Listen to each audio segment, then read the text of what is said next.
ರಾಜಧಾನಿಯಲ್ಲಿ ಮಿತಿ ಮೀರಿದ ರಸ್ತೆಗಳ ಅವ್ಯವಸ್ಥೆ. ಈ ರಸ್ತೆಗಳಲ್ಲಿ ಓಡಾಡೋರ ಸ್ಥಿತಿ ದೇವರಿಗೆ ಪ್ರೀತಿ. ರಾಜಧಾನಿಯಲ್ಲಿ ಮಿತಿ ಮೀರಿದ ರಸ್ತೆಗಳ ಅವ್ಯವಸ್ಥೆ. ರಾಜಧಾನಿಯಲ್ಲಿ ಈ ಒಂದು ರಸ್ತೆಗಳ ಅವ್ಯವಸ್ಥೆ ಮಿತಿ ಮೀರಿ ಹೋಗ್ತಾ ಇದೆ. ಆದ್ರೂ ಕೂಡ ಸರ್ಕಾರ ಯಾವುದಕ್ಕೂ ತಲೆ ಕೆಡಿಸ್ಕೊಳ್ತಾ ಇಲ್ಲ. ಈ ರಸ್ತೆಗಳಲ್ಲಿ ಓಡಾಡೋರ ಸ್ಥಿತಿ ದೇವರಿಗೆ ಪ್ರೀತಿ ಅಂತ ಹೇಳಬೇಕು. ಅಷ್ಟರ ಮಟ್ಟಿಗೆ ರಸ್ತೆಗಳು ಹಾಳಾಗಿದೆ. ಇಷ್ಟು ರಸ್ತೆಗಳು ಹಾಳಾದ್ರೂ ಕೂಡ ಯಾರೂ ತಲೆ ಕೆಡಿಸ್ಕೊಳ್ತಾ ಇಲ್ಲ. ಹಾಗಾದ್ರೆ ಯಾರಿಗೂ ಇದರ ಬಗ್ಗೆ ಯೋಚನೆ ಇಲ್ವಾ, ಅಥವಾ ಯಾರಿಗೂ ಈ ಒಂದು ರಸ್ತೆಯ ಬಗ್ಗೆ ಕಾಳಜಿ ಇಲ್ವಾ? ಸರ್ಕಾರ ಕಣ್ಮುಚ್ಕೊಂಡ್ ಕೂತಿದ್ಯಾ? ಇಷ್ಟೆಲ್ಲ ಸಮಸ್ಯೆಗಳಾಗ್ತಾ ಇದೆ ರಸ್ತೆಗಳಲ್ಲಿ. ಓಡಾಡೋರ ಸ್ಥಿತಿ ದೇವರಿಗೆ ಪ್ರೀತಿ ಎಂಬ ರೀತಿಯಲ್ಲಿದೆ. ಗುಂಡಿಗಳ ನಗರಿ ಆಗ್ತಾ ಇದೆಯಾ ಸಿಲಿಕಾನ್ ಸಿಟಿ. ನಗರದಲ್ಲಿ ಎಲ್ಲಿ ನೋಡಿದ್ರು ಗುಂಡಿಗಳದ್ದೇ ಕಾರವಾರು. ನಗರಾಭಿವೃದ್ಧಿ ಇಲಾಖೆ ಅಧಿಕಾರಿಗಳಿಗೆ ಬೇಕಿಲ್ಲ ಇದರ ಚಿಂತೆ. ಯಾಕೆ ಬೇಕು ಅಧಿಕಾರಿಗಳಿಗೆ ಇದರ ಚಿಂತೆ? ಅವ್ರಿಗೆ ಅವ್ರ ಕೆಲಸ ಭದ್ರವಾಗಿದ್ದ, ಅವ್ರಿಗೆ ಸರ್ಕಾರದಿಂದ ಬರಬೇಕಾದಂತಹ ಸಂಬಳ ಬರ್ತಾ ಇದೆಯಾ ಸರಿಯಾಗಿ, ಅದು ಮಾತ್ರ ಸಾಕು. ಅದನ್ನ ಹೊರತುಪಡಿಸಿ ಬೇರೆ ಏನು ಕೂಡ ಬೇಕಾಗಿಲ್ಲ ಅಧಿಕಾರಿಗಳಿಗೆ. ರಸ್ತೆಗಳನ್ನ ನೋಡ್ತಾ ಇದ್ದೀರಾ, ಎಷ್ಟು ರಸ್ತೆಗಳು ಬೇಕು ಇಷ್ಟರ ಮಟ್ಟಿಗೆ ಹಾಳಾಗಿರುವಂತದ್ದು. ಎಲ್ಲಿ ನೋಡಿದ್ರು ಕೂಡ ಗುಂಡಿಮಯ ಆಗ್ಬಿಟ್ಟಿದೆ. ದೊಬ್ಬೆದ್ದು ಹೋಗಿದಾವೆ ಆ ರಸ್ತೆಗಳು. ಹೋಗ್ಲಿಕ್ಕೆ ಬೇಸರ ಆಗುತ್ತೆ. ಎಲ್ಲಿ ಪ್ರಾಣ ಹೋಗುತ್ತೋ ಅಂತ ಯೋಚನೆ ಮಾಡ್ಬೇಕು. ಆ ರಸ್ತೆಗಳಲ್ಲಿ ಎತ್ತ ಕಣ್ಣು ಹಾರಿಸಿದ್ರು ಕೂಡ ನಮಗೆ ಗುಂಡಿಗಳೇ ಕಾಣಿಸಿದೆ. ರಸ್ತೆ ಎಲ್ಲಿದೆ, ಆ ಗುಂಡಿಗಳಲ್ಲಿ ನಾವು ಹುಡುಕಬೇಕು. ಈಗ ರಸ್ತೆಗಳಲ್ಲಿ ಗುಂಡಿಗಳಿದ್ರೆ ಓಕೆ, ಗುಂಡಿಗಳಲ್ಲೇ ರಸ್ತೆ ಇದೆಯೋ ಅನುಮಾನ ಬರ್ತಾ ಇದೆ. ಅಷ್ಟರ ಮಟ್ಟಿಗೆ ಗುಂಡಿಮಯ ಆಗಿದೆ. ಈ ತರ ಪರಿಸ್ಥಿತಿ ಇದ್ರೂ ಕೂಡ ಅಧಿಕಾರಿಗಳು ಯಾವುದಕ್ಕೂ ಕೂಡ ತಲೆ ಕೆಡಿಸ್ಕೊಳ್ತಾ ಇಲ್ಲ. ಅಧಿಕಾರಿಗಳಿಗೆ ಯಾವುದು ಕೂಡ ಬೇಕಾಗಿಲ್ಲ. ಪ್ರತಿನಿತ್ಯ ಓಡಾಡುವಂತಹ ವಾಹನ ಸವಾರರಿಗೆ ಇದು ಒಂದು ದೊಡ್ಡ ಸವಾಲಾಗಿದೆ. ನೀವು ಗಮನಿಸ್ತಾ ಇದ್ದೀರಾ ದೃಶ್ಯಾವಳಿಯಲ್ಲಿ ಇಂಥ ರಸ್ತೆಗಳಲ್ಲಿ ಓಡಾಡ್ತಾ ಇದ್ದಾರೆ. ಜೊತೆಗೆ ಅಂಗವಿಕಲರು ಹೆಂಗ್ ಓಡಾಡ್ತಾರೆ? ಅದಾದ್ರೂ ಬೇಸಿಕ್ ಸೆನ್ಸ್ ಬೇಕಲ್ವಾ ನಮ್ಮ ಅಧಿಕಾರಿಗಳಿಗೆ? ನೋಡಿ, ನೀವು ದೃಶ್ಯಾವಳಿಯಲ್ಲಿ ಗಮನಿಸ್ತಾ ಇದ್ದೀರಾ, ಒಬ್ರು ಅಂಗವಿಕಲರು ಹೋಗ್ತಾ ಇರುವಂತದ್ದು. ಏನಾದ್ರೂ ಒಂದು ವೇಳೆ ಸ್ವಲ್ಪ ಯಾವಾದ್ರೆ ಅವರ ಪ್ರಾಣ ಹೋಗುತ್ತೆ. ಯಾಕೆ ಕಣ್ಮುಚ್ಕೊಂಡ್ ಕೂತಿದ್ದೀರಾ ಅಧಿಕಾರಿಗಳು? ನಿಮ್ಮ ವ್ಯಾಪ್ತಿಗೆ ಬರೋದಿಲ್ವಾ? ಇಷ್ಟರ ಮಟ್ಟಿಗೆ ರಸ್ತೆ ಗುಂಡಿಮಯ ಆಗಿದ್ರು ಕೂಡ ಹೇಳೋರಿಲ್ಲ, ಕೇಳೋರಿಲ್ಲ ನಿಮಗೆ. ಅವ್ರ ವಿಶೇಷ ಚೇತನರು ಏನ್ ಮಾಡ್ಬೇಕು? ಯಾರ ಹತ್ರ ಹೋಗಿ ದೂರ ಕೊಡ್ಬೇಕು? ಏನಾದ್ರೂ ಪ್ರಾಣ ಕುತ್ತಾದವ್ರಿಗೆ ಓಡಾಡ್ಲಿಕ್ಕೆ ಸಮಸ್ಯೆ ಇದೆ ಅಂತಂದ್ರೆ ಅವ್ರ ಪ್ರಾಣಕ್ಕೆ ತೊಂದರೆ ಆದ್ರೆ ಅದರ ಜವಾಬ್ದಾರಿ ನೀವು ಹೊರ್ತೀರಾ? ಸ್ವಲ್ಪನಾದ್ರೂ ಯೋಚನೆ ಮಾಡ್ಬೇಕು.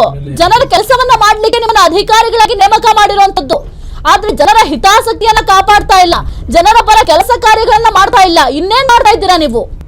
ಕೇವಲ ಒಂದು AC ರೂಮ್ ನಲ್ಲಿ, AC ಕೊಠಡಿಯಲ್ಲಿ ಕುತ್ಕೊಂಡು ತಣ್ಣನೆ ಗಾಳಿ ಬರ್ತಾ ಇರುತ್ತೆ, ಒಂದಷ್ಟು ಫೈಲ್ಸ್ ಗಳಿರುತ್ತೆ ಟೇಬಲ್ ಮೇಲೆ, ಸುಮ್ನೆ ಕುತ್ಕೊಳ್ಳೋದು ಅಷ್ಟೇ. ಇನ್ನೇನ್ ಮಾಡ್ತಾ ಇದ್ದೀರಾ? ನಿಜಕ್ಕೂ ಬೇಸರ ಆಗುತ್ತೆ ಅಧಿಕಾರಿಗಳ ಬಗ್ಗೆ ನಾವು ಈ ರೀತಿಯಾಗಿ ಮಾತನಾಡಿದ್ಕೆ. ನಾವು ಮಾತನಾಡ್ತಾ ಇಲ್ಲ, ಜನಸಾಮಾನ್ಯರೇ ಮಾತನಾಡ್ತಾ ಇದ್ದಾರೆ ಈ ರೀತಿಯಾಗಿ. ಜನಸಾಮಾನ್ಯರಿಗೆ ಏನ್ ಉತ್ತರ ಕೊಡ್ತೀರಾ? ಆ ಗುಂಡಿಮಯ ರಸ್ತೆಯಲ್ಲಿ ನಾರ್ಮಲ್ ಆಗಿ ನಾವೇ ಗಾಡಿ ಓಡಿಸ್ಕೊಂಡು ಹೋಗ್ಲಿಕ್ಕೆ ಸಾಧ್ಯ ಆಗಲ್ಲ. ಅಂತದ್ರಲ್ಲಿ ವಿಶೇಷ ಚೇತನರ ಗತಿ ಏನಾಗಬೇಕು? ಇದು ಕೇವಲ ಕಂಡು ಬರ್ತಿರೋ ಒಂದು ದೃಶ್ಯ, ಆದ್ರೆ ದಿನನಿತ್ಯವೂ ಕೂಡ ಇದೇ ರೀತಿ ಆಗ್ತಾ ಇದೆ. ಕೇವಲ ಅವರೊಬ್ರು ಅಂತಲ್ಲ, ಎಷ್ಟೋ ಜನ ವಿಶೇಷ ಚೇತನ ಹೋಗ್ಲಿಕ್ಕೆ ಸಾಧ್ಯ ಆಗಲ್ಲ ಒಂದು ರಸ್ತೆಯಲ್ಲಿ.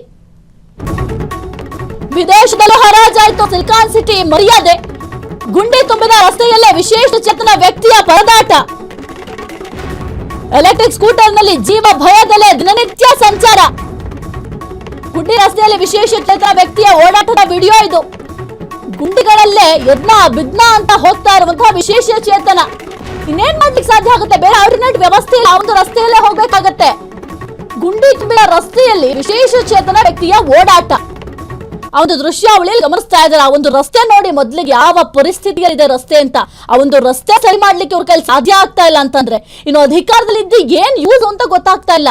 ವಿಶೇಷ ಜನ ಒದ್ದಾಡ್ತಾ ಇದ್ದಾರೆ ಒಂದು ರಸ್ತೆಯಲ್ಲಿ ಹೋಗ್ಲಿಕ್ಕೆ. ಎದ್ನೋ ಬಿದ್ದು ಅಂತ ಹೋಗ್ತಾ ಇದ್ದಾರೆ. ಒಂದು ವೇಳೆ ಏನಾದ್ರು ಆ ಒಂದು ವೀಲ್ ಏನಾದ್ರು ಕ್ರಾಸ್ ಆಯ್ತು ಅಂದ್ರೆ ನೆಲಕ್ಕೆ ಬೀಳಬೇಕು. ಹಿಂದೆ ಏನಾದ್ರು ವಾಹನ ಬರ್ತಾ ಇತ್ತು ಅಂತಂದ್ರೆ ಅವ್ರ ಮೇಲೆ ಹರ್ಕೊಂಡು ಹೋಗುತ್ತೆ. ಆಗ ಅವ್ರು ಏನ್ ಮಾಡ್ಬೇಕು? ವಿಶೇಷ ಚೇತನರಿಗಿಂತ ಎಷ್ಟೋ ಸೌಲಭ್ಯಗಳನ್ನ ಕೊಡ್ತಾ ಇದ್ದೀರಾ. ಆ ಸೌಲಭ್ಯಗಳು ಓಕೆ, ಅದರ ಜೊತೆಗೆ ಮೊದಲು ಒಂದು ರಸ್ತೆ ಭಾಗ್ಯ ಕೊಡಿ. ನಿಮ್ಗೆ ರಸ್ತೆ ಭಾಗ್ಯ ಕೊಡ್ಲಿಕ್ಕೆ ಸಾಧ್ಯ ಆಗ್ತಾ ಇಲ್ವಾ? ಹಾಗಾದ್ರೆ ಇಷ್ಟೆಲ್ಲ ಎಡವಟ್ಟಿದಾವೆ. ಏನಾಗಬೇಕು? ಜನರ ಪರಿಸ್ಥಿತಿ, ಜನರ ಸಮಸ್ಯೆಗಳು ಏನು ಅನ್ನೋದು ಯಾರಿಗೂ ಬೇಕಾಗಿಲ್ಲ. IT ಪ್ರಮುಖ ತಾಣ ಬೆಂಗಳೂರಿನ ಹೆಗ್ಗಳೂರು ಬಳಿಯೇ ಈ ರೀತಿ ಇದೆ ಪರಿಸ್ಥಿತಿ. ಎಲೆಕ್ಟ್ರಾನಿಕ್ ಸಿಟಿ ಸಮೀಪವಿರುವ ಘಟ್ಟಹಳ್ಳಿ ರಸ್ತೆಯ ದೃಶ್ಯ ಇದು. ಕಳೆದ 5 ವರ್ಷದಿಂದ ಕೂಡ ಈ ರಸ್ತೆಯ ದುಸ್ಥಿತಿ ಇದೆ. ಆನೇಕಲ್ ವಿಧಾನಸಭೆ ಕ್ಷೇತ್ರ ವ್ಯಾಪ್ತಿಯ ಘಟ್ಟಹಳ್ಳಿ ಗ್ರಾಮ.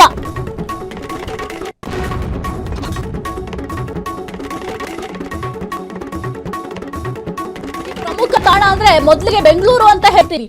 ಆದ್ರೆ ಇಂಥ ಬೆಂಗಳೂರಿನಲ್ಲಿ ಈ ಒಂದು ಪರಿಸ್ಥಿತಿ ಇದೆ ಅಂತ ಅಂದ್ರೆ IT ಅಭಿವೃದ್ಧಿ ಹೆಂಗಾಗತ್ತೆ? ಉದ್ಯೋಗ ಸೃಷ್ಟಿ ಆಗಬೇಕು ಅಂತಂದ್ರೆ IT ಕಂಪನಿಗಳು ಇಲ್ಲಿ ಬಂದು ಸ್ಥಾಪನೆ ಆಗಬೇಕು. ಆದ್ರೆ ಈ ಒಂದು ರಸ್ತೆಯ ಪರಿಸ್ಥಿತಿ ನೋಡಿದ್ರೆ ಕಂಪ್ನಿ ಸ್ಥಾಪನೆ ಮಾಡ್ಲಿಕ್ಕೆ ಅವ್ರಿಗೆ ಮನ್ಸಾದ್ರೂ ಹೆಂಗ್ ಬರುತ್ತೆ, ಉದ್ಯೋಗ ಸೃಷ್ಟಿ ಆದ್ರೂ ಹೆಂಗಾಗತ್ತೆ, ಇನ್ನು ಎಷ್ಟರ ಮಟ್ಟಿಗೆ ನಮ್ಮ ಭಾರತ ದೇಶದ ಮರ್ಯಾದೆ ಹರಾಜು ಹಾಕ್ಬೇಕು ಅನ್ಕೊಂಡಿದ್ದಾರೋ ಗೊತ್ತಿಲ್ಲ. ಇಲ್ಲಿ ಕರ್ನಾಟಕದಲ್ಲಿ ಏನೆಲ್ಲ ಸಮಸ್ಯೆ ಆಗುತ್ತೆ ಅದೆಲ್ಲವೂ ಕೂಡ ಭಾರತದ ಮೇಲೂ ಕೂಡ ಎಫೆಕ್ಟ್ ಆಗತ್ತೆ. ಬೈಕ್ ಕಾರುಗಳೇ ಈ ರಸ್ತೆಯಲ್ಲಿ ಓಡಾಡೋಕೆ ಆಗಲ್ಲ.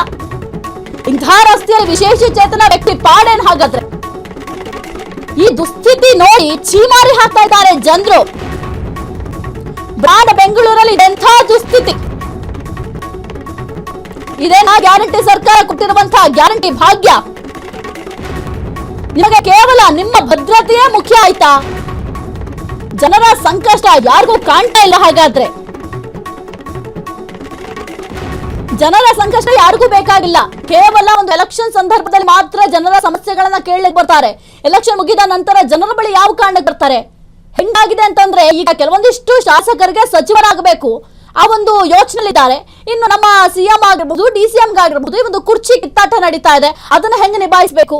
ಜೊತೆಗೆ ಕಾಂಗ್ರೆಸ್ ಪಕ್ಷದಲ್ಲಿರುವಂತಹ ಗೊಂದಲಗಳು, ಇನ್ನು ಬಿಜೆಪಿಯನ್ನು ಕೂಡ ಇದರಿಂದ ಹೊರತಾಗಿಲ್ಲ. ಬಿಜೆಪಿಯಲ್ಲೂ ಕೂಡ ರಾಜ್ಯಾಧ್ಯಕ್ಷ ಪಟ್ಟಕ್ಕಾಗಿ ಕೆಲವೊಂದಿಷ್ಟು ಅಸಮಾಧಾನ ಇದೆ. ಆ ಒಂದು ವಿಚಾರದ ಬಗ್ಗೆ ಕೇವಲ ಮಾತುಕತೆಗಳು, ಗೊಂದಲದ ವಾತಾವರಣಗಳು ಇದೇ ಇದಾವೆ. ತಮ್ಮ ಪಕ್ಷಗಳ ಬಗ್ಗೆ ಅಷ್ಟೇ ನೋಡ್ಕೊಳ್ತಾ ಇದ್ದಾರಾ? ಆದ್ರೆ ಜನರ ಸಮಸ್ಯೆನ ಯಾರು ಕೇಳ್ತಾರೆ? 5 ವರ್ಷದಿಂದ ಅಂತಂದ್ರೆ ಬಿಜೆಪಿ ಸರ್ಕಾರನು ಕೂಡ ಇದಕ್ಕೆ ಸೇರ್ಪಡೆ ಆಗುತ್ತೆ. ಜೊತೆಗೆ ಕಾಂಗ್ರೆಸ್ ಸರ್ಕಾರನು ಕೂಡ ಅಷ್ಟೇ. ಏನ್ ಮಾಡ್ತಾ ಇದ್ದೀರಾ? ಎಷ್ಟರ ಮಟ್ಟಿಗೆ ಅಭಿವೃದ್ಧಿ ಕೆಲಸಗಳನ್ನ ಮಾಡ್ತಾ ಇದ್ದೀರಾ? ಬೇರೆಯವರು ಬಂದಿಲ್ಲಿ ಉದ್ಯೋಗ ಸೃಷ್ಟಿಯನ್ನ ಮಾಡಬೇಕು ಅಂತಾದ್ರೆ ಈ ಒಂದು ರಸ್ತೆಗಳ ಪರಿಸ್ಥಿತಿಯನ್ನ ನೋಡಿ ಉದ್ಯೋಗ ಸೃಷ್ಟಿ ಮಾಡ್ಲಿಕ್ಕೆ ಸಾಧ್ಯ ಆಗತ್ತಾ? ಕಣ್ಮುಚ್ಕೊಂಡ್ ಕೂತಿದ್ರ ಅಧಿಕಾರ ನಡೆಸ್ತಾ ಇರುವಂತಹ ಅಧಿಕಾರಿಗಳು. ಇಷ್ಟು ಅವ್ಯವಸ್ಥೆ ಆಗರಾಗಿದೆ ರಸ್ತೆಗಳು. ನಾವು ಓಡಾಡ್ಲಿಕ್ಕೆ ಬಹಳ ಕಷ್ಟ ಅಂತಂದ್ರೆ ವಿಶೇಷ ಜನರು ಹೆಂಗ್ ಓಡಾಡ್ತಾರೆ? ಅವರ ಪರಿಸ್ಥಿತಿ ಏನಾಗಬೇಕು?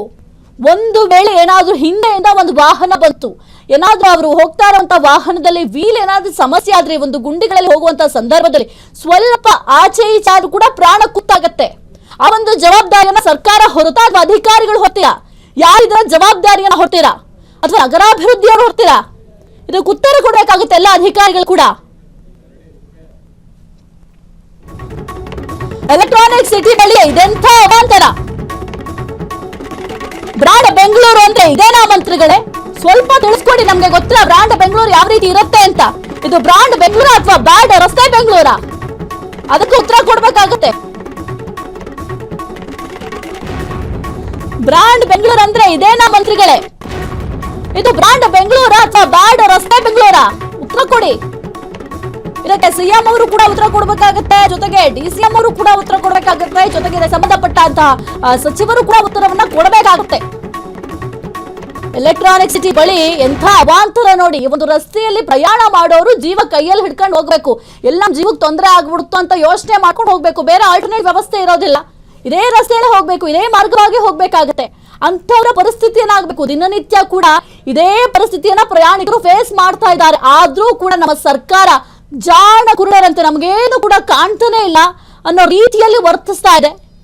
ನಿಮ್ಮ ಪಕ್ಷದ ಅಭಿವೃದ್ಧಿ, ನಿಮ್ಮ ಪಕ್ಷದ ವರ್ಚಸ್ಸನ್ನ ಹೆಚ್ಚಳ ಮಾಡ್ಕೊಳ್ಳೋ ಒಂದು ಜಂಜಾಟದಲ್ಲಿ ಇದ್ಯಾವುದು ಕೂಡ ನಿಮಗೆ ಕಾಣಿಸ್ತಾ ಇಲ್ಲ. ಜನಸಾಮಾನ್ಯರಿಂದ ನೀವು ಒಂದು ಆಡಳಿತನ ನಡೆಸ್ತಾ ಇದ್ದೀರಾ ಅನ್ನೋದು ಕೂಡ ಮರ್ತಿರಬಹುದು. ಜೊತೆಗೆ ವಿರೋಧ ಪಕ್ಷದವರು ಅಂತ ಅಂದ್ರೆ ಆಡಳಿತ ಪಕ್ಷ ಯಾವ ರೀತಿ ಕಾರ್ಯವೈಖರಿಯನ್ನ ಮಾಡ್ತಾ ಇದೆ, ಆಡಳಿತ ಪಕ್ಷ ಯಾವ ರೀತಿ ಕೆಲಸ ಕಾರ್ಯಗಳನ್ನ ಮಾಡ್ತಾ ಇದೆ, ಜೊತೆಗೆ ಜನರಿಗೆ ಎಲ್ಲ ಸಮಸ್ಯೆಗಳಾಗ್ತಾ ಇದೆ, ಜನರ ಪರ ಧ್ವನಿಯನ್ನ ಎತ್ತಬೇಕಾಗುತ್ತೆ ವಿರೋಧ ಪಕ್ಷದವರು. ಇಲ್ಲಿ ವಿರೋಧ ಪಕ್ಷದವರು ಕೂಡ ಕಾಣಿಸ್ತಾ ಇಲ್ಲ, ಆಡಳಿತ ಪಕ್ಷದವರು ಕೂಡ ಕಾಣಿಸ್ತಾ ಇಲ್ಲ.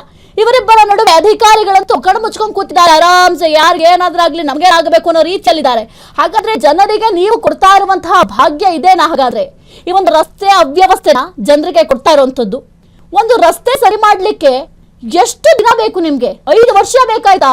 ಇನ್ನೂ ಕೂಡ ಸರಿಯಾಗಿಲ್ಲ. ಇದು ಇನ್ನು ಎಕ್ಸ್ಟ್ರಾ 5 ವರ್ಷ ಆಗ್ಬೋದು, 10 ವರ್ಷ ಆಗ್ಬೋದು ಈ ಒಂದು ರಸ್ತೆ ಸರಿಯಾಗ್ಲಿಕ್ಕೆ. ಸರಿಯಾದ್ರೂ ಎಷ್ಟು ದಿನ ಇರುತ್ತೆ?